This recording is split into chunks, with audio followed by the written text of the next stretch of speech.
Slicers are new to Google Sheets, and they work with pivot tables.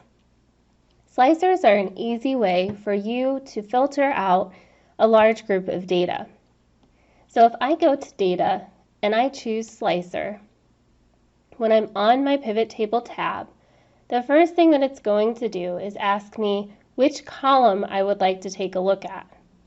So for here, I want to look at maybe the team. And then I want to make sure my range covers all of my data. Once I have that created, I can move that slicer wherever I want. And then I can use it to filter the data. So if I click the drop down, right now it's showing everybody. If I clear that out, it'll show no one, or I can select the individual tabs and press OK. Now I see every player on the team. I can add additional slicers to this as well.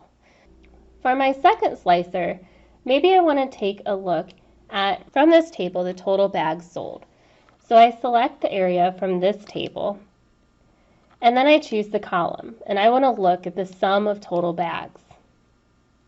Once I do that, I can filter out the data. So right now we're looking at varsity players, and I can choose to look at, if I filter by condition, I can choose greater than, and let's say greater than 350 bags. When I click OK, I'm seeing just the varsity players who sold more than 350 bags. You can customize your slicers if you want them to look differently. So if I click back on my slicer and I click the three dots in the corner, I can choose Edit. From there, if I click Customize off to the side, I can choose what color I would like this slicer to be. So maybe I want the background to be green, and maybe I would like to change the text color. You can customize all of this. You can change the font, you can change the name, etc. These are nice, easy ways for you to quickly filter the data.